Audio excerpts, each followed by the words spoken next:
Cheers. Cheers.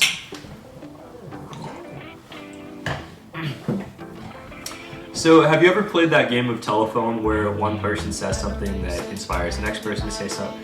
Can you restart? Can you restart it? So, have you ever played that game of telephone where one person says something to someone and then so on, and then by the end the message kind of gets jumbled? That's what this video is kind of inspired by. We thought, Zach and I here, hey Zach, Zach's gonna be my camera person for this experiment. So the idea is we're gonna go around to a bunch of different creative people that all have unique skill sets, and the last person we're talking to is a professional painter, and with her painting, I'm gonna be putting it back right here. So she doesn't even know where we are right now. She doesn't know that this video is about capturing the heart of Seattle, but what I'm kind of hoping is that in her final product, we'll see something that represents the heart of Seattle. So it's this kind of game of telephone, if you will, of like seeing the through line of how this creativity has its ups and downs, of how people are inspiring each other and what they build off of. I'm curious to see where it goes. People are going to take it in different directions. And first place I'm going to is Palmy. She's a pianist, and we're going to go check her out. So the first person we got to go meet with was Palmy. She is an incredibly talented piano player. She welcomed us into this church that she plays at. And instantly, when we showed her the picture of the Seattle skyline, she thought it was a very like airy, open area. The word that she used that really stuck with me was, she kind of described it almost as looking like a burger. Half of the photo is like peace.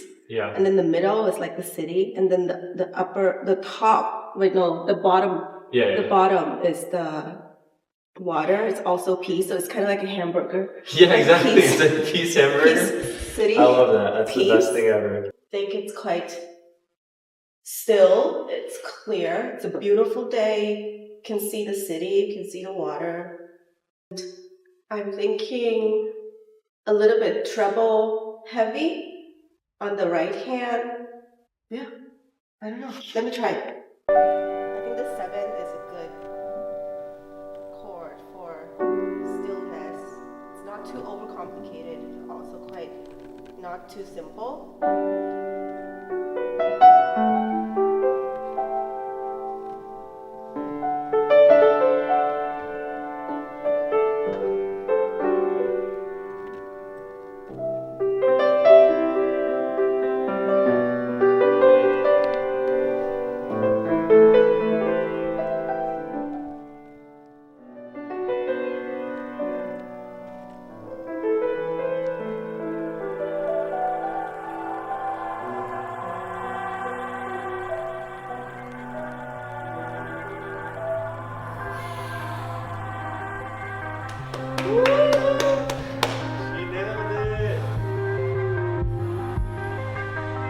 Okay, so after we got done filming Palmy, we went to Masha's house for the dance, and she welcomed us in. She had a really nice space, very colorful, lots of greenery.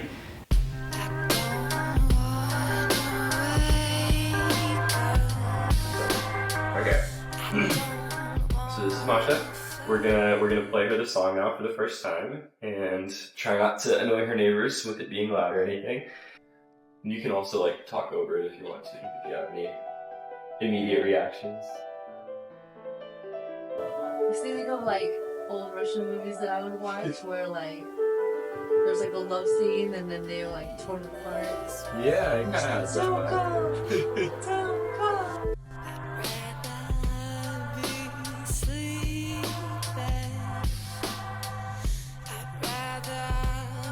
She's done everything from hip hop to ballet, so she was able to kind of incorporate a couple of different styles and moves into there. We got some interesting twerking shots and everything else in between there. I even joined in trying to dance for a little bit. So it was fun trying to figure out the style that worked for her, but the final result was this.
So after we got finished with Masha, the next person to go on our journey was a poet, and for this one it was a little bit interesting. I don't have any friends in Seattle that are poets, but I really wanted this part of the video. So I went on Reddit and just searched poets in Seattle looking for help with project, and this woman Mimi reached out and we went to go meet up with her. And then instantly when we met her, there was a few things that struck both of us about her. She had a very nomadic personality. I knew I needed to write on a typewriter, and things definitely come out differently. I don't know how or why, but it slows me down, which is good for me. We showed her the video of Masha dancing, and she was able to convey it in poetry, what the video made her feel. And her personality, you could just tell she's lived quite a life, and she was able to draw on a bunch of her reflective experiences to add them to her poem, which I'll let her read for you now, but it was a beautiful experience. Can you see me smiling? The monk told me to smile to my pain. I am smiling to that and more. I'm smiling to my past and future. I'm smiling to my present, who is this man, who is this woman. I am. Who is this top? Who is this spinning inside of me? Who is this smiling heart and shoes? When we are high enough, when we are light enough, when we are present enough, our job is to dance this life. Wow, what's the prize? That's it. That's the prize. You get to dance. I get to dance. And anything and anyone else who is dancing with me. Turning left, wildly left, in control, in charge of control, wildly in control. Out of the bay looks beautiful, and into the body looks beautiful. The smiling me and the dance of life.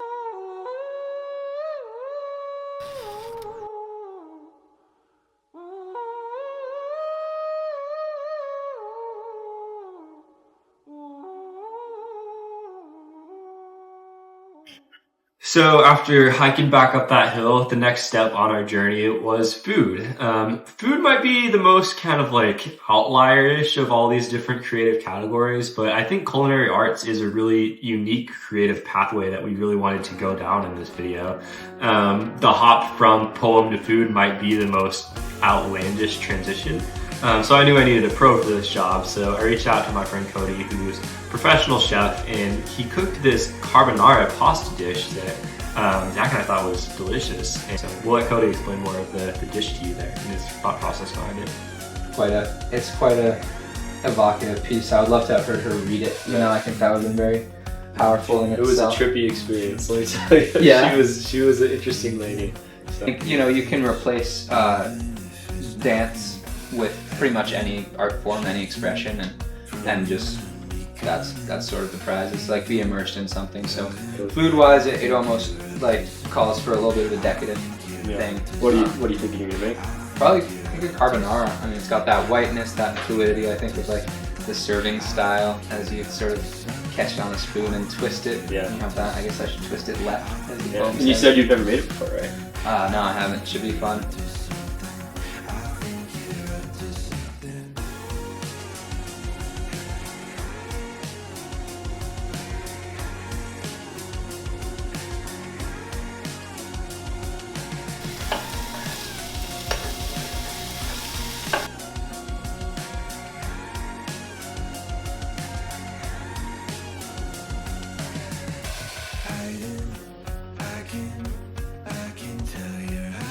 Basically like getting its creaminess. It's spaghetti with eggs, a little bit extra yolk in there to promote the cream. You cook up some bacon, and then without cooking the eggs explicitly in a pan, you actually throw them in a bowl and cook them, and just let the heat of the spaghetti and the meat cook the eggs. So you end up with this very creamy like thing, and then a little black pepper on it, and then a whole lot of cheese.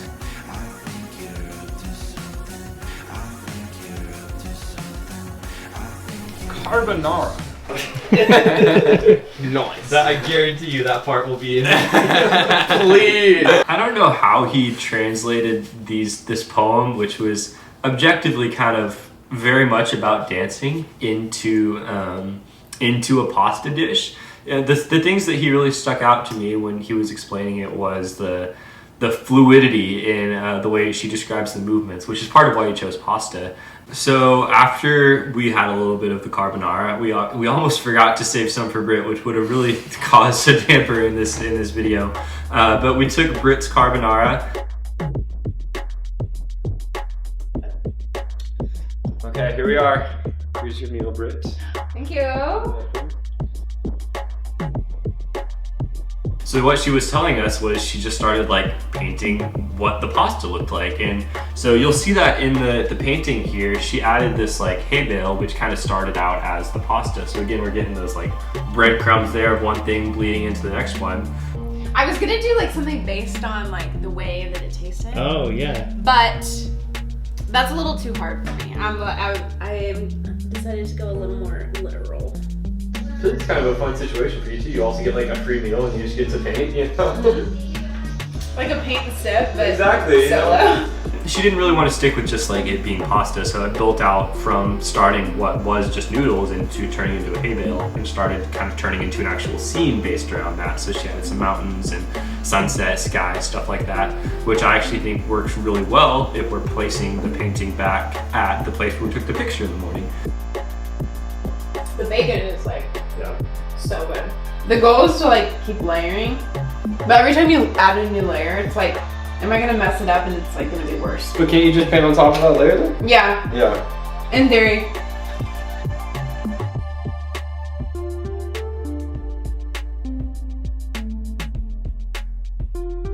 So for the last part of the video, it was like 10 o'clock at night by this time. It had been a long day, it was cold outside. But we had our finished painting, and now the goal was, like we said at the beginning of the video, to place the painting back where we took that picture.